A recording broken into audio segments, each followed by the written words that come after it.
नमस्कार प्यारे साथियों, मैं अजीत स्वागत करता हूं आपके अपने प्यारे परिवार रोजगार विद अंकित पर। कैसे हैं आप सब लोग? आशा है बहुत अच्छे होंगे, स्वस्थ होंगे, लाजवाब होंगे।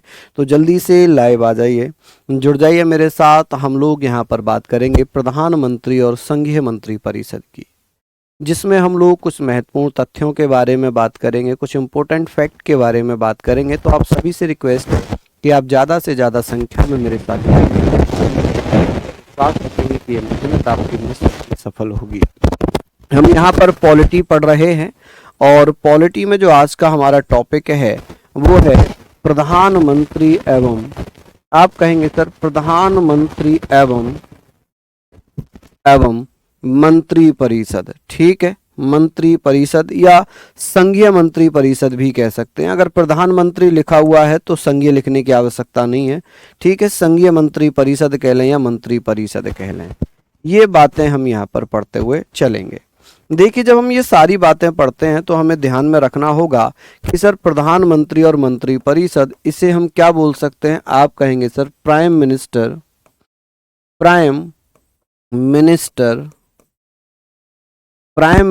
And council of minister. ठीक है जी, आप कहेंगे सर काउंसिल ऑफ मिनिस्टर।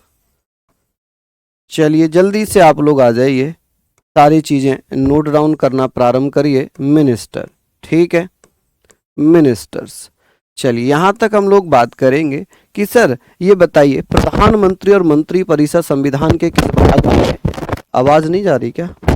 आवाज तो प्रॉपर जा रही है, आवाज तो प्रॉपर जा रही है।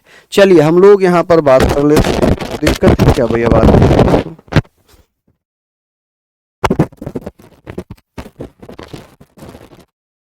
बात शानदार, लाजवाब। तो यहाँ पर हम लोग बात कर रहे हैं, किसी को कोई समस्या वाली बात नहीं है प्रॉब्लम?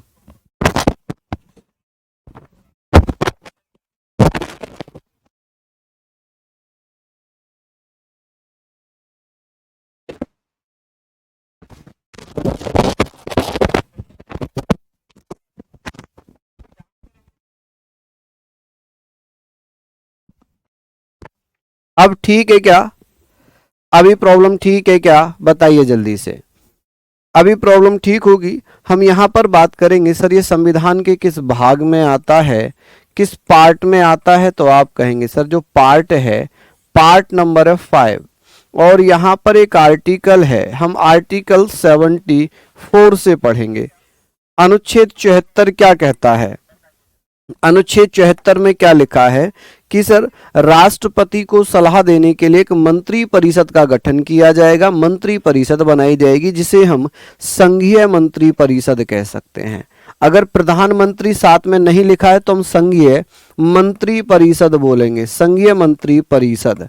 चलिए बताइए संघीय मंत्री परिषद का गठन। ठीक है, आप कहेंगे सर संघीय मंत्री परिषद का गठन, जिसे हम क्या लिख सकते हैं कि आप कहेंगे सर कंपोजिशन ऑफ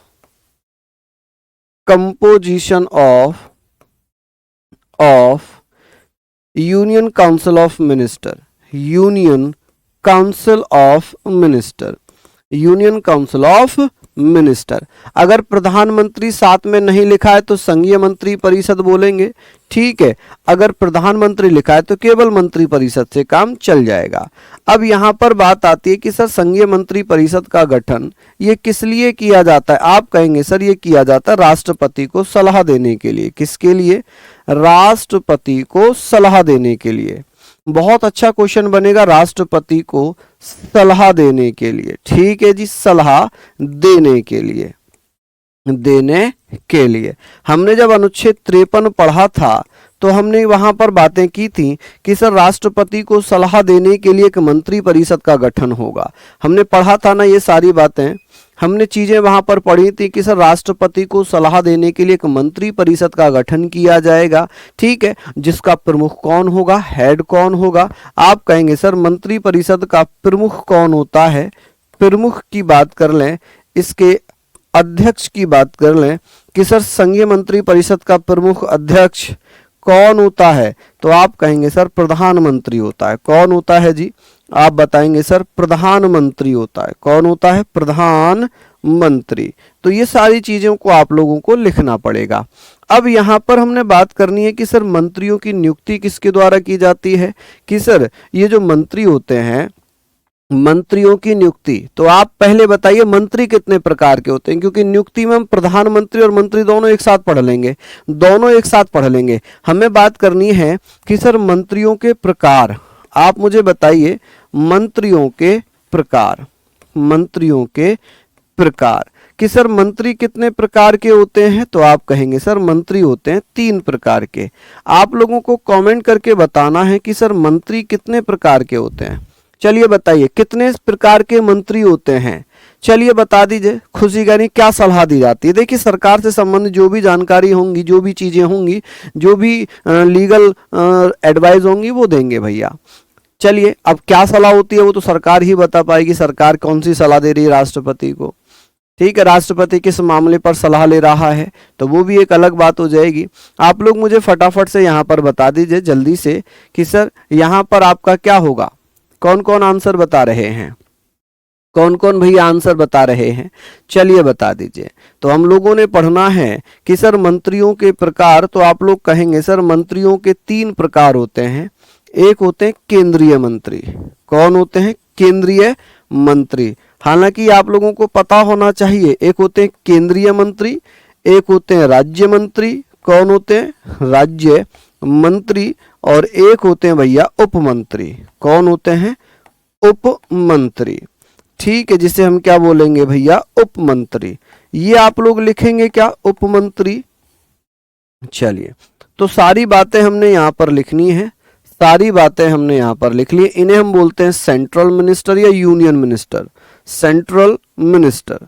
आप कहेंगे सर इन्हें हम सेंट्रल मिनिस्टर कहते हैं, सेंट्रल मिनिस्टर, केंद्रीय मंत्री, एक होता है स्टेट मिनिस्टर, कौन होता है, स्टेट मिनिस्टर, राज्य मंत्री, और एक होता है भैया डिप्टी मिनिस्टर, क्या होता है, आप कहेंगे डेप्यूटी मिनिस्टर, डेप्यूटी मिनिस्टर। तो ये बहुत अच्छी क्वेश्चंस यहाँ पर बन जाते हैं, तो आप लोग इसको लिखिएगा। चलिए सिंपल सी चीजें हैं, आप लोगों ने यहाँ पर पढ़ना पड़ेगा। अब इन सब से मिलकर क्या बनेगा, इसमें अगर हम प्रधानमंत्री को भी ऐड कर दें तो प्रधानमंत्री और अन्य मंत्रियों को मिलाकर क्या बन जाएगा, आप कहेंगे सर ये बन जाएगा भैया, जल्दी से बताइए, ये बन जाएगा मंत्री परिषद। क्या बन जाएगा, ये मंत्री परिषद, ठीक है, क्या बनेगा, मंत्री परिषद, काउंसिल ऑफ मिनिस्टर।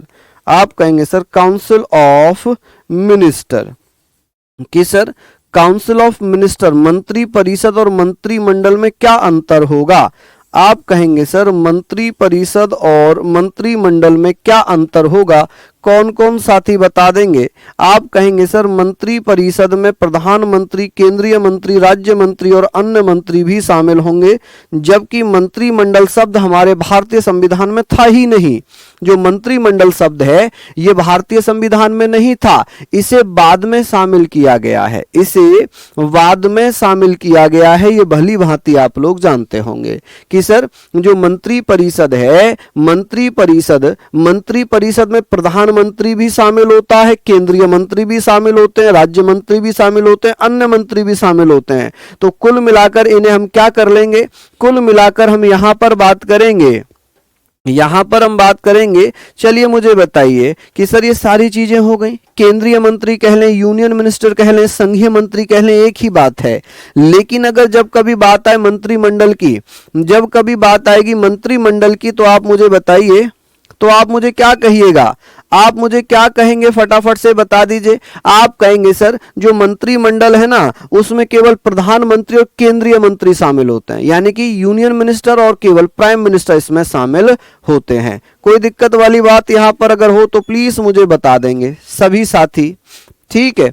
तो ये पॉइंट आपके लिए बहुत महत्वपूर्ण है, इनको आप लोगों ने लिखना है, ठीक है। यहां तक आप लोगों ने लिखा या नहीं जल्दी से बताइए। आपके एग्जाम में किस प्रकार के प्रश्न पूछेंगे, जैसे मैं प्रीवियस ईयर की बात कर लूं तो आपसे पूछा जाएगा संघीय मंत्री परिषद का अध्यक्ष कौन होता है, या संघीय मंत्री परिषद का प्रधान कौन होता है, संघीय मंत्री परिषद का प्रमुख कौन होता है, तो आप मुझे बताइए जी, आप मुझे बताइए।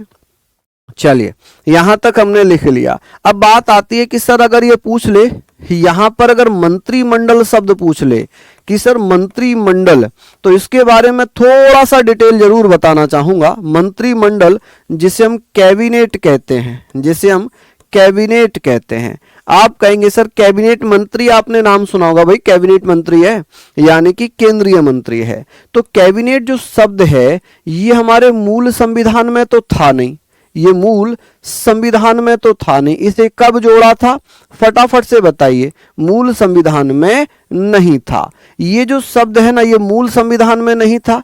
इसे 44वें कॉन्स्टिट्यूशनल अमेंडमेंट एक्ट 1978 द्वारा क्या किया गया, द्वारा अनुच्छेद 352 में जोड़ा गया। 352 खंड 3 में जोड़ा गया। खंड वगैरह आपका आएगा नहीं, तो आप कहेंगे 352 में जोड़ा गया। तो ये जो मंत्रिमंडल शब्द है ये ओरिजिनल संविधान में नहीं था। याद करो जब हमने पढ़ा था राष्ट्रीय आपातकाल, अब पढ़ेंगे राष्ट्रीय आपातकाल 352 के तहत जब ये लगाया जाता है कि राष्ट्रपति जब वित्तीय स्थिति खराब होगी तो 360 में वित्तीय आपातकाल, राष्ट्रपति जब राष्ट्रपति शासन लगाएगा 356 में, लेकिन जब राष्ट्रीय आपातकाल लगाएगा 352 में। जब बाहरी कोई हमारे ऊपर हमला हो जाए, हम आपस में हमारे देश में आंतरिक गड़बड़ियां के स्थान पर जो शब्द था जिसे सशस्त्र विद्रोह कहा गया था कि भाई सशस्त्र विद्रोह, पहले आंतरिक गड़बड़ी था उसको हटाकर इस संविधान संशोधन के द्वारा सशस्त्र विद्रोह कर दिया। ठीक है, अब यहां पर बात आ गई कि सर ये जो शब्द था मूल संविधान में नहीं था। ठीक है, हम बात करेंगे इसे बाद में जोड़ा गया, मूल संविधान में नहीं था। आपने लिखा कि सर ये तो मूल संविधान में था ही नहीं। ठीक है, ये मूल संविधान में नहीं था। इसे कब जोड़ दिया, 44वें संविधान संशोधन अधिनियम 1978 के माध्यम से जोड़ दिया। अब कैबिनेट में कौन कौन लोग शामिल होंगे, आप कहेंगे सर इसमें प्रधानमंत्री प्लस केंद्रीय मंत्री, प्रधानमंत्री प्लस केंद्रीय मंत्री। तो यहां पर आप कहेंगे सर प्रधानमंत्री और केंद्रीय मंत्री से मिलकर ही कैबिनेट शब्द जोड़ा गया। क्या जोड़ा गया था जी, आप कहेंगे सर कौन सा शब्द जोड़ा गया, आप बता देंगे सर कैबिनेट शब्द जोड़ा गया। ठीक है, अब यहां पर चर्चा यह भी होगी कि सर इसमें और क्या बात की गई थी कि सर कैबिनेट की लिखित सूचना पर ही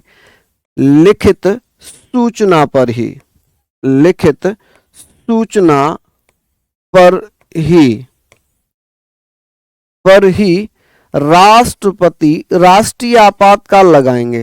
राष्ट्रपति द्वारा राष्ट्रीय आपातकाल लगाया जाएगा। क्या किया जाएगा भैया, राष्ट्रीय आपातकाल, नेशनल इमरजेंसी, राष्ट्रीय आपातकाल लगाया जाएगा। आपातकाल यानी कि नेशनल इमरजेंसी से हम क्या कह सकते हैं, आप कहेंगे सर इसे हम नेशनल इमरजेंसी कह सकते हैं, नेशनल इमरजेंसी। तो ये आप लोगों को लिखना है कि नेशनल इमरजेंसी लगा सकते हैं। चलिए, तो अच्छे से हमने लिख लिया कि भैया नेशनल इमरजेंसी कब लगाई जा सकती है, तो ये तब लगाई जाएगी जब केंद्रीय मंत्री परिषद यानी कि कैबिनेट मंत्री प्रधानमंत्री जिससे मिलकर मंत्रिमंडल बना है जिसे हम कैबिनेट कहते हैं, इनके द्वारा लगाई जाएगी। अब एक क्वेश्चन बहुत अच्छा भैया ने पूछ लिया कि सर ये बताइए, यहाँ पर हमने ये पढ़ लिया, ठीक है, हमने ये भी पढ़ लिया है ना, यहाँ पर मंत्रिमंडल भी पढ़ लिया, लेकिन अभी एक नोट आप लोग डालिए कि सर कभी कभी आपने एक नाम सुना होगा स्वतंत्र प्रभार के मंत्री। आपने एक नाम सुना होगा भैया स्वतंत्र प्रभार के मंत्री।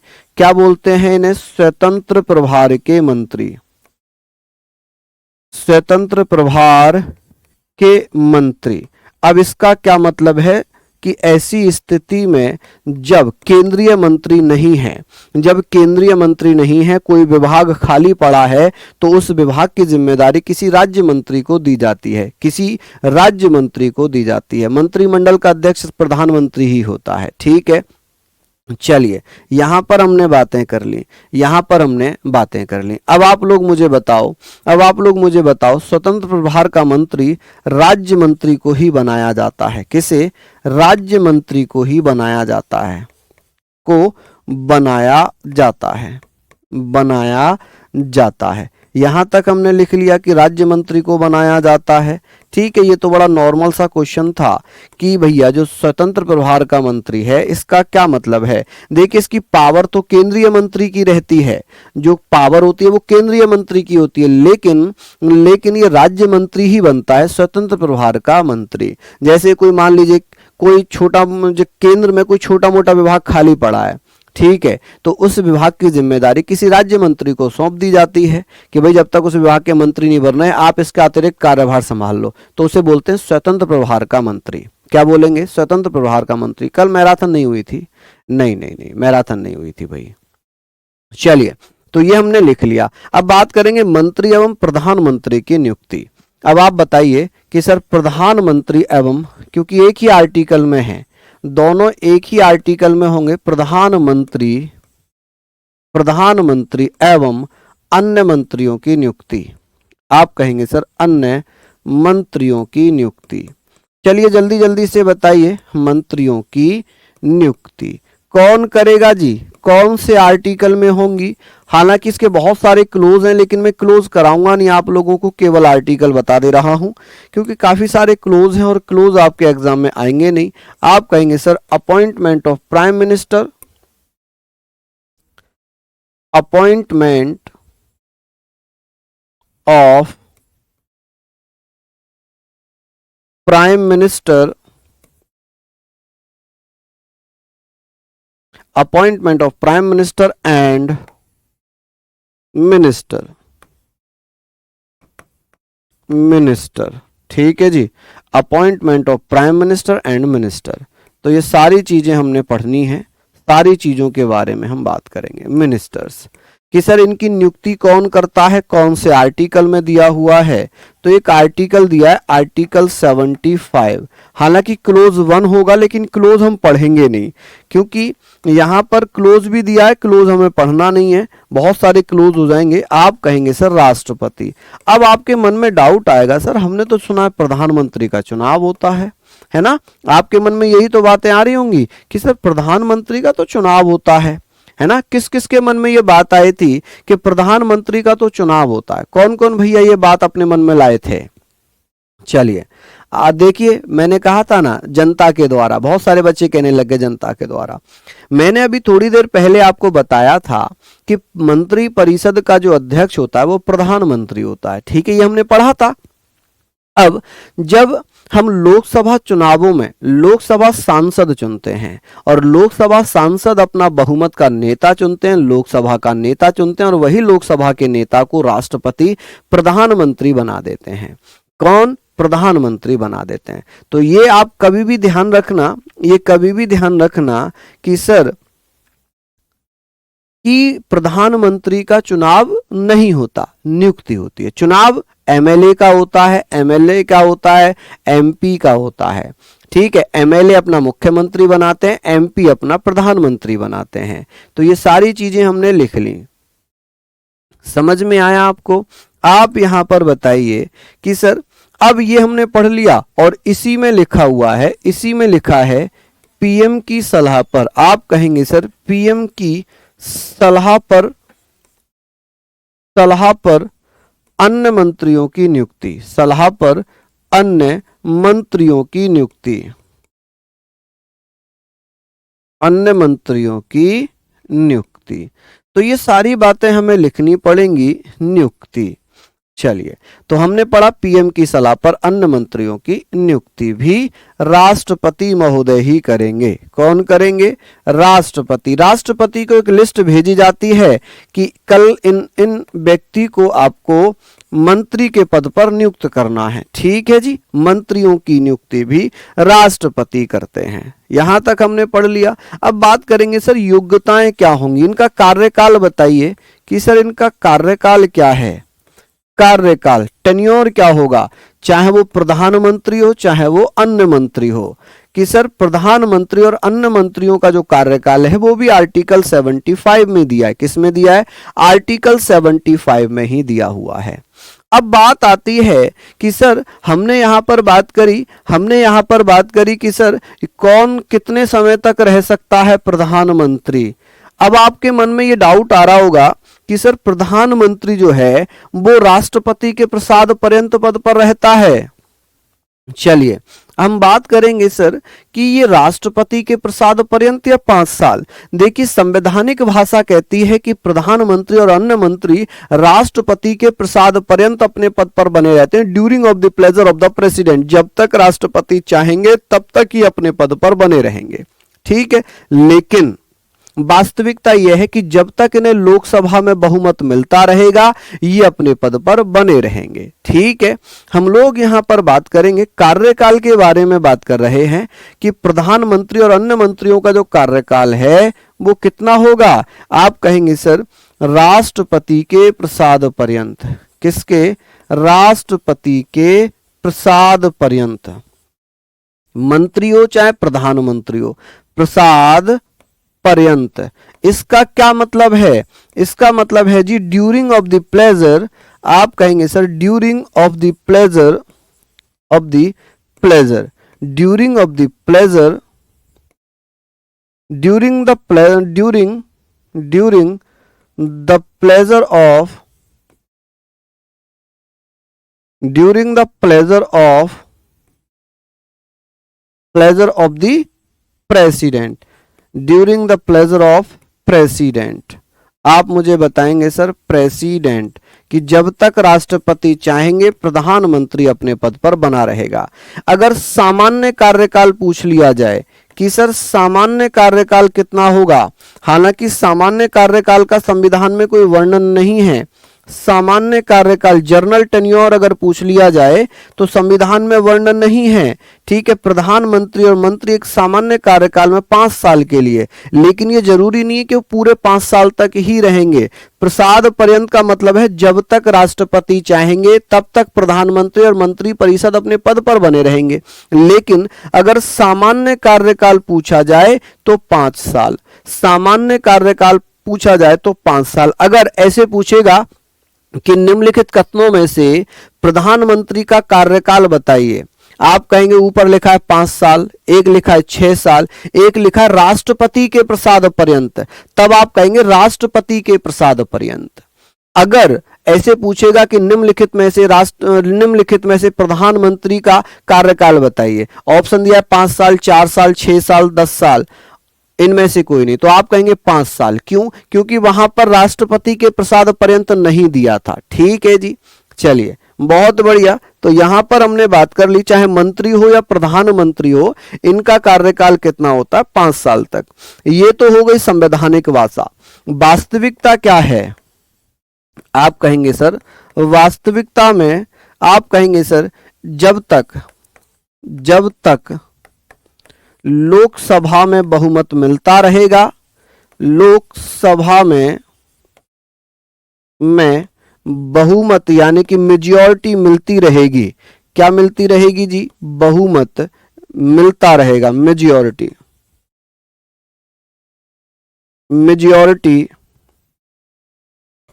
मिलती रहेगी,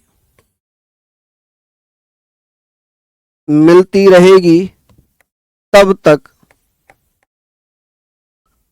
तक ये अपने पद पर बने रहेंगे, तब तक ये अपने पद पर बने रहेंगे, अपने पद पर बने रहेंगे, ठीक है, बने रहेंगे। जैसे प्रधानमंत्री नरेंद्र मोदी है, बने रहेंगे। ये 30वीं बार प्रधानमंत्री बन गए, ठीक है, तो इन्हें लोकसभा में बहुमत मिलता जा रहा है, ये प्रधानमंत्री बनते जा रहे हैं। समझ में आया यहां तक आप लोगों को? राष्ट्रपति के प्रसाद पर्यंत का मतलब है जब तक राष्ट्रपति चाहेंगे तब तक ये अपने पद पर बने रहेंगे। लेकिन वास्तविकता ये है कि जब तक लोकसभा में इन्हें बहुमत मिलता रहेगा, मेजॉरिटी मिलती रहेगी, तब तक ये भैया मंत्री या प्रधानमंत्री बनते रहेंगे, ठीक है जी। समझ में आया आपको? क्या यहां पर आपको समझ में आया ये बातें? यहां पर अब बात करेंगे सर इनका कार्यकाल तो हमने पढ़ लिया है ना, कार्यकाल तो हमने पढ़ लिया। अब हम बात करेंगे कौन बन सकता है प्रधानमंत्री और मंत्री। योग्यताएं क्या होनी चाहिए? योग्यताएं आप कहेंगे सर क्वालिफिकेशन क्या चाहिए, ये भी अनुच्छेद 75 में ही दी हुई है क्वालिफिकेशन। आप यहां पर लिखेंगे सर क्वालिफिकेशंस के बारे में बात हो रही है कि सर प्रधानमंत्री और मंत्री बनने के लिए क्या क्या क्वालिफिकेशन चाहिए। तो आप कहेंगे सर पीएम एवं अन्य मंत्री, पीएम एवं जो मंत्री हैं इनकी क्वालिफिकेशन क्या होनी चाहिए। तो सबसे पहली क्वालिफिकेशन एक ही है कि सर भारतीय नागरिक होना चाहिए। कौन हो, आप कहेंगे भारतीय नागरिक होना जरूरी है, भारतीय नागरिक हो। कौन हो भैया, भारतीय नागरिक हो। कि प्रधानमंत्री और मंत्री बनने के लिए सिटीजन ऑफ इंडिया होना चाहिए।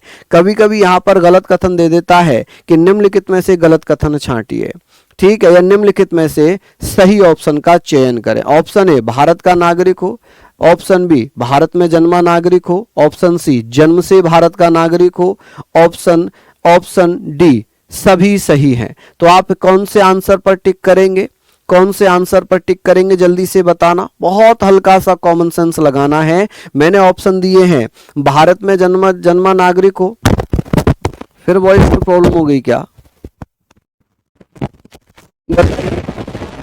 मैंने यहां पर आपसे कहा कि भारत में जन्मा नागरिक, भारत का नागरिक हो, जन्म से भारत का नागरिक हो, सभी सही है। कौन सा सही ऑप्शन होगा इनमें? आप कहेंगे सर भारत का नागरिक, ठीक है जी, भारत का नागरिक हो। दूसरी क्वालिफिकेशन क्या कहती है, मंत्री और प्रधानमंत्री बनने के लिए उसकी आयु कितनी चाहिए, एज कितनी होनी चाहिए। तो कम से कम उसकी एज होनी चाहिए 25 साल। कितने साल एज होनी चाहिए, 25 साल उसकी एज होनी चाहिए। आप कहेंगे सर 25 साल उसकी एज होनी चाहिए। चलिए, और ऐसी योग्यताएं रखता हो जो संसद द्वारा बनाई गई हो, ऐसी योग्यताएं जो संसद द्वारा बनाई गई हो। आप कहेंगे सर ऐसी योग्यताएं जो संसद द्वारा बनाई गई हो, जो संसद द्वारा बनाई गई हो,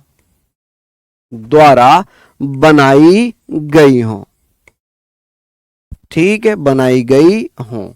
यहां पर आप लिखेंगे सर ऐसी योग्यताएं जो संसद ने बनाई हो, ठीक है। कुछ टर्म्स कंडीशन भी हैं, लाभ के पद पर ना हो, दिवालिया ना हो, पागल ना हो, आपराधिक बैकग्राउंड से ना हो। ये सारी बातें हम यहां पर पढ़ लेंगे, सारी बातें हम यहां पर पढ़ लेंगे। ये बातें हमने पढ़ ली, ये सारी चीजें हमने यहां पर पढ़ ली। आवाज नहीं आ रही क्या?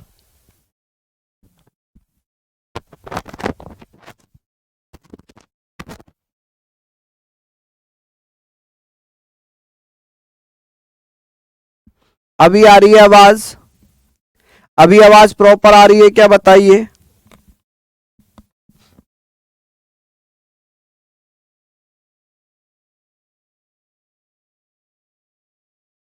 चलिए बताइए, अभी ठीक है क्या आवाज?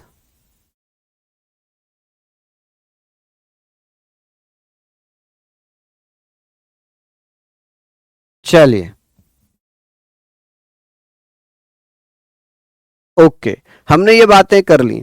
अब हम बात करेंगे सर, ये तो हमारी हो गई सर यहां पर सारी चीजें कि भैया हमने पढ़ लिया कि सदस्य किसका होना चाहिए, प्रधानमंत्री एवं मंत्री बनने के लिए सदस्य किसका होना चाहिए। आप कहेंगे सर प्रधानमंत्री एवं मंत्री बनने के लिए सदस्य किसका होना चाहिए। कौन कौन भैया बताएंगे, मंत्री। किसका सदस्य प्रधानमंत्री और मंत्री बनेगा। आप कहेंगे सर लोकसभा या राज्यसभा। आप कहेंगे सर लोकसभा या राज्यसभा का सदस्य होना जरूरी है।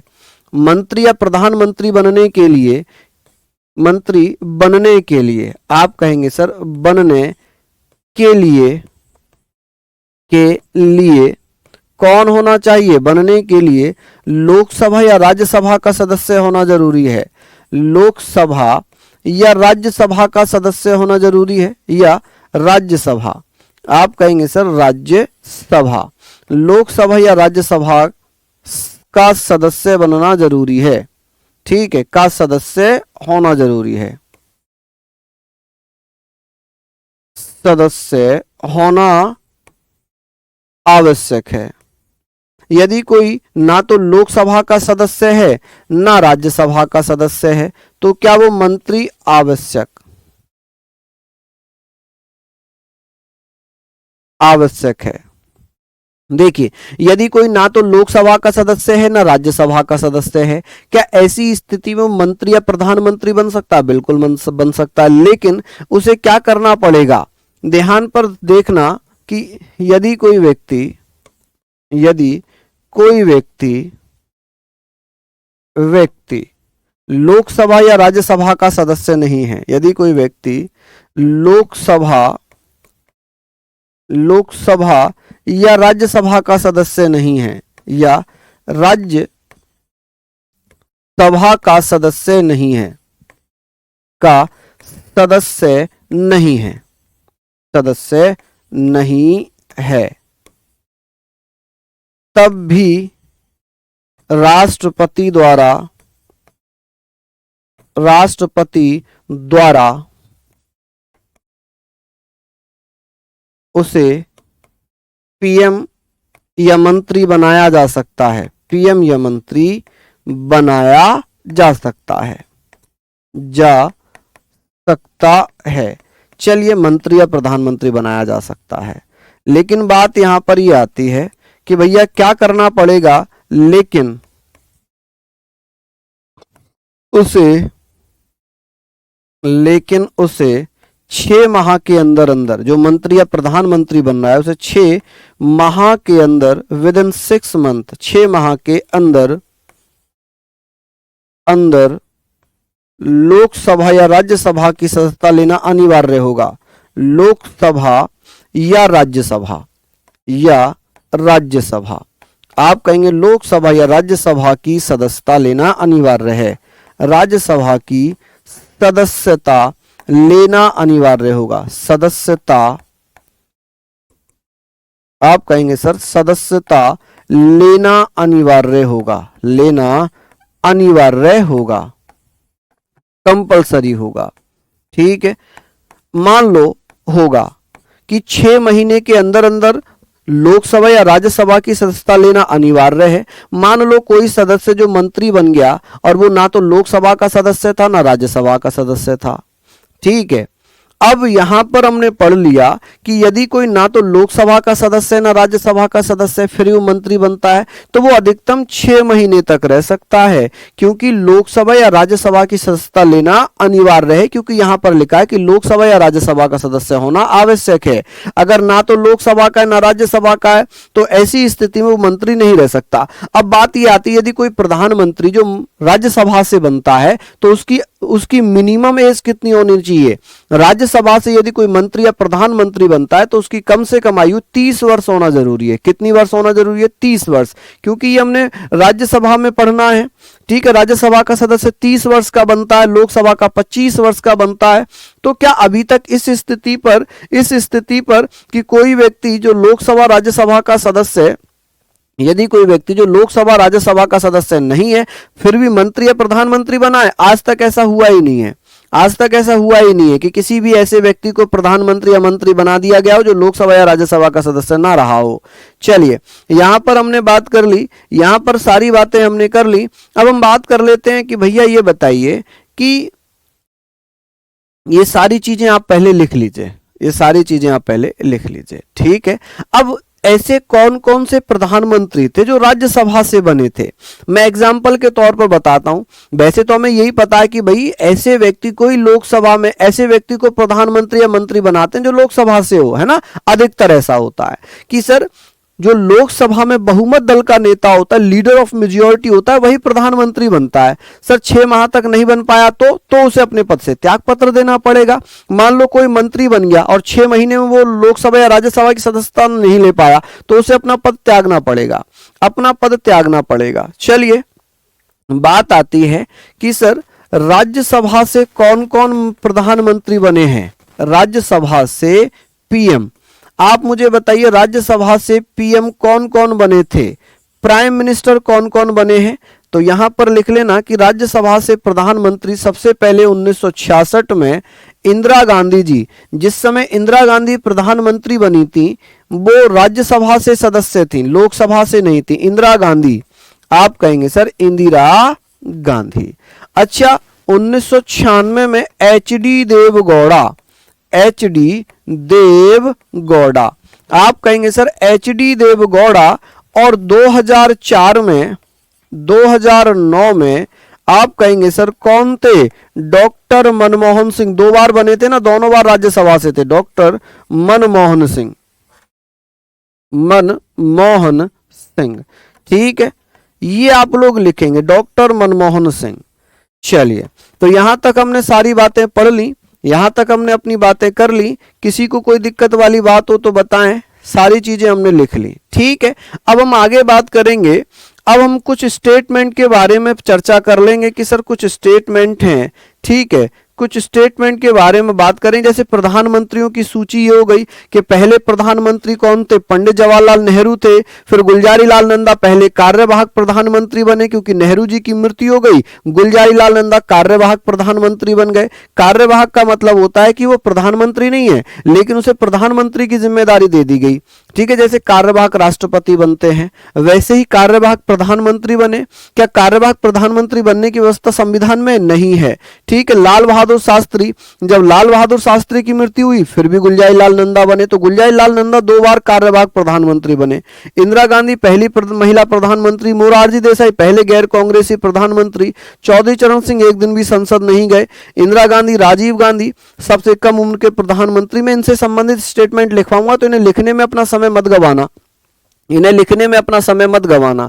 ठीक है, मैं अभी आप लोगों को बहुत सारी चीजें बता रहा हूं, ये सीक्वेंस में मैंने दे दिए हैं, ये सीक्वेंस में मैंने दे दिए हैं। इंपॉर्टेंट चीज है ये कि जैसे कैबिनेट से संबंधित कथन पूछेगा आप लोगों को, ये पीडीएफ में मिलेंगे, लिखने के चक्कर में मत पड़ना, ये पीडीएफ मिलेगी आप लोगों को, पीडीएफ मिलेगी, मैं दूंगा ये पीडीएफ आपको कि सर ग्लैडस्टोन जो प्रधानमंत्री हुआ करता था ब्रिटेन का, इसने कहा था कि कैबिनेट सूर्य के समान है जिसके चारों ओर अन्य निकाय परिभ्रमण करते हैं। यह स्टेटमेंट किसने कहा था? ग्लैडस्टोन ने। आइवर जेनिंग ने कहा था कि कैबिनेट ब्रिटिश संवैधानिक व्यवस्था का केंद्र बिंदु है और यह ब्रिटिश सरकार को एकता प्रदान करता है। किसको? ब्रिटिश सरकार को एकता प्रदान करता है। ठीक है, जो इंपॉर्टेंट होगा मैं जरूर लिखूंगा। जैसे यहां पर मार्ले ने क्या कहा था? मार्ले ने कहा था कि मंत्री परिषद के सदस्य एक साथ तैरते हैं और एक साथ डूबते हैं। यह स्टेटमेंट किसका है? मार्ले का।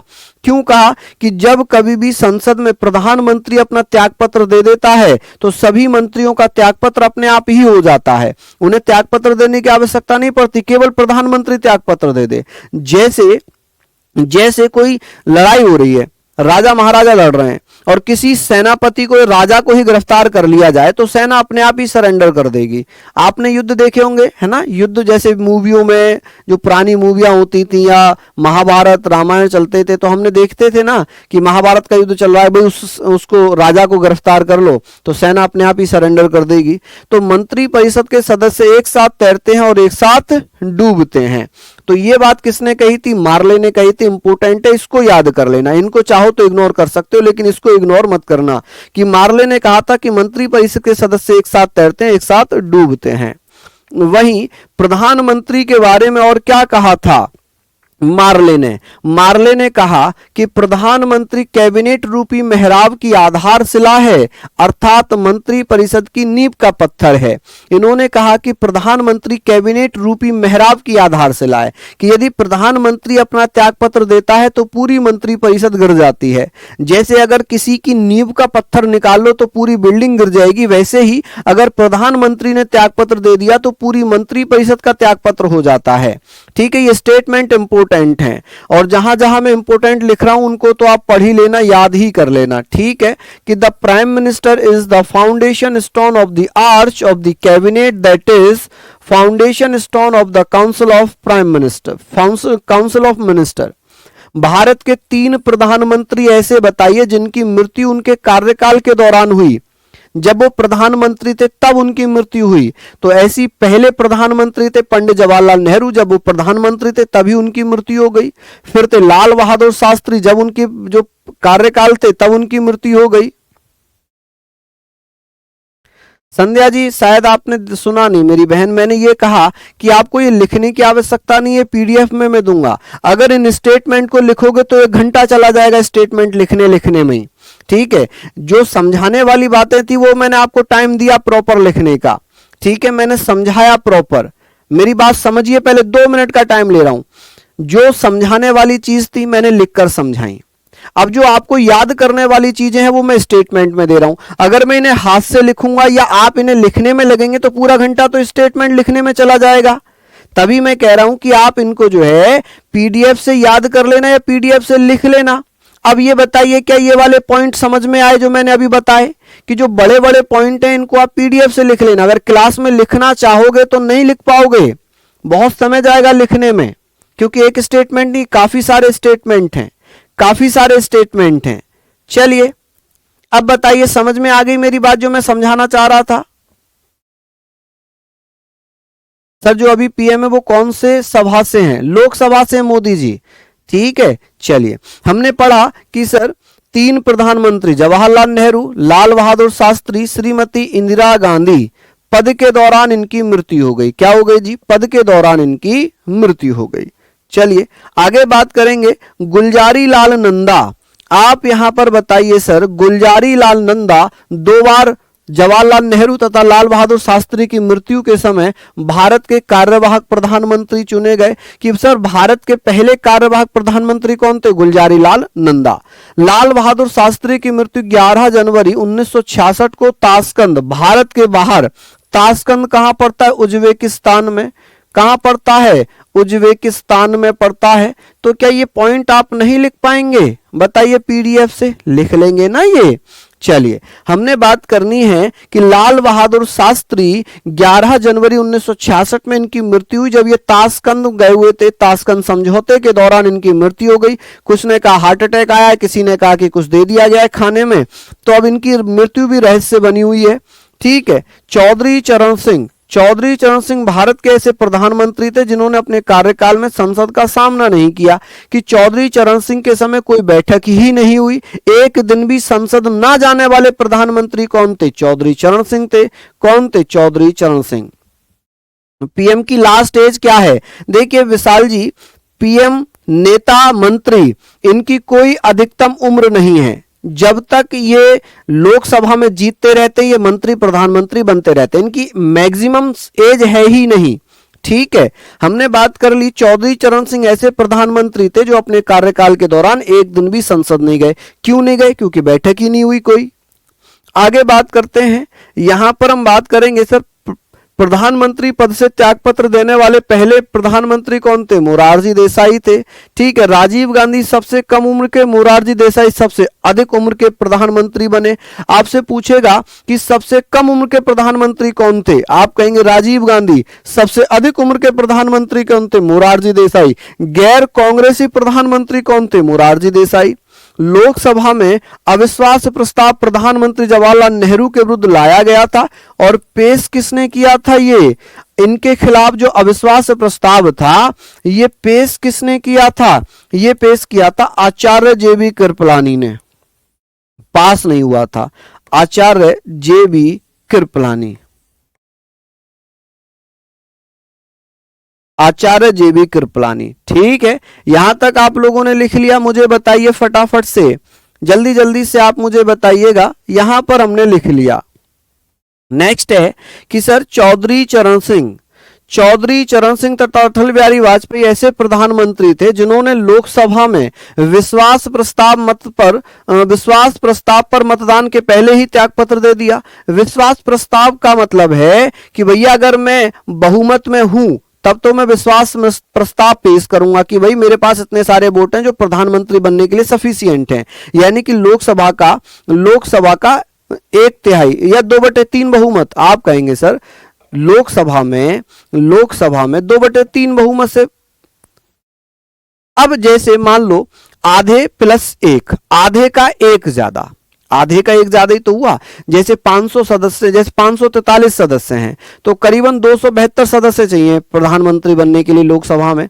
अगर इतने हैं तो प्रधानमंत्री बना रहेगा, यानी कि विश्वास प्रस्ताव पारित हो जाएगा। यदि 272 नहीं है तो अविश्वास प्रस्ताव पारित हो जाएगा, तो प्रधानमंत्री को पद त्यागना पड़ेगा। तो भैया चौधरी चरण सिंह अटल बिहारी वाजपेयी ऐसे प्रधानमंत्री थे जिन्होंने विश्वास प्रस्ताव पर मतदान, इन्हें पता था कि ये बहुमत सिद्ध नहीं कर पाएंगे इसलिए इन्होंने त्यागपत्र दे दिया। ठीक है। बीपी सिंह और एचडी देवगौड़ा ऐसे प्रधानमंत्री थे जो लोकसभा में विश्वास प्रस्ताव प्राप्त न कर पाने के कारण त्यागपत्र दिया। मतलब इन्हें पता था ये बहुमत सिद्ध नहीं कर पाएंगे लोकसभा में, इसलिए इन्होंने पहले ही त्यागपत्र दे दिया। ठीक है। अब बीपी सिंह और यह है विश्वनाथ प्रताप सिंह, ये एचडी देवगौड़ा, हरदल्ली देवगौड़ा, ये भैया आंध्र प्रदेश के मुख्यमंत्री थे, ये उत्तर प्रदेश के पूर्व मुख्यमंत्री थे। तो इनके खिलाफ अविश्वास प्रस्ताव पेश किया गया। इन्हें कॉन्फिडेंस था कि ये बहुमत सिद्ध कर देंगे, लेकिन ये बहुमत सिद्ध नहीं कर पाए, तो इनके खिलाफ अविश्वास प्रस्ताव पारित हुआ और सबसे पहले प्रधानमंत्री बने जिन्होंने अविश्वास प्रस्ताव के कारण, नॉन कॉन्फिडेंस मोशन के कारण त्यागपत्र दिया था, बीपी सिंह। अविश्वास प्रस्ताव पारित होने से के कारण सबसे पहले त्यागपत्र किसने दिया था? बीपी सिंह ने। किसने दिया था? बीपी सिंह ने। फिर आती है बात, अमृत कौर किसी विभाग का कार्यकाल संभालने वाली सबसे लंबी अवधि तक केंद्रीय मंत्री रही थी महिला। ये स्वास्थ्य विभाग की रही थी। किसकी? स्वास्थ्य विभाग। आप कहेंगे सर स्वास्थ्य विभाग। स्वास्थ्य विभाग की सबसे लंबी जो कार्यकाल रहा मंत्री के रूप में महिला का, वो कौन थी? अमृत कौर थी। ठीक है। केंद्रीय मंत्रिमंडल से त्यागपत्र देने वाले पहले कौन थे? श्यामा प्रसाद मुखर्जी थे। 1951 में ही त्यागपत्र दे दिया था। चलिए, तो ये जर्नल चीजें हैं, इनको तो आपको पढ़ना पड़ेगा एक बार बस। मोरारजी देसाई देश के गैर कांग्रेसी प्रधानमंत्री थे। पीवी नरसिम्हा राव दक्षिण भारत के पहले प्रधानमंत्री बने। सबसे कम समय में एक कार्यकाल में मात्र 13 दिन तक जो पद रहा वो अटल बिहारी वाजपेयी जी का रहा। ये सब आपको पता है जर्नल में, बस याद करना होगा, बस इनका रिवीजन करना होगा। क्या करना होगा जी? इनका रिवीजन आपको करना पड़ेगा, और कुछ नहीं करना है, रिवीजन मात्र आपको करना पड़ेगा। ऐसे 6 प्रधानमंत्री कौन कौन थे जो मुख्यमंत्री भी रहे हैं? जैसे कि नरेंद्र मोदी, ये गुजरात के मुख्यमंत्री रहे। एचडी देवगौड़ा कर्नाटक के रहे। बीपी नरसिम्हा राव आंध्र प्रदेश के रहे। पीवी विश्वनाथ प्रताप सिंह उत्तर प्रदेश के मुख्यमंत्री। चौधरी चरण सिंह उत्तर प्रदेश के मुख्यमंत्री। मोरारजी देसाई मुंबई के। आप कहेंगे मुंबई तो है नहीं, महाराष्ट्र होता है भैया। 1960 तक मुंबई हुआ करता था। ठीक है, तो ये सारी चीजें हमने पढ़ ली। ठीक है, यहां पर हमने पढ़ लिया। तो प्रधानमंत्री खत्म हुआ, मंत्री परिषद खत्म हुआ, कलम पढ़ेंगे संसद। कलम क्या पढ़ने वाले हैं? संसद। चलिए, बहुत बढ़िया। तो डिस्ट्रिक्ट संभाल के लिए जिंदगी भर एजुकेशन करने पड़ते हैं और देश संभालने के लिए। मैं नहीं समझ पाया आपका, सुन लीजिए क्या कमेंट था। चलिए, आशा है आप लोगों ने समझ लिया होगा सारी बातें। ये लिख लेना पीडीएफ से, पीडीएफ अभी आपको प्रोवाइड करा दूंगा मैं, तो इसको आप लोग लिख लेना। ठीक है, तो सभी को बहुत बहुत धन्यवाद। नमस्कार, जय हिंद, जय भारत।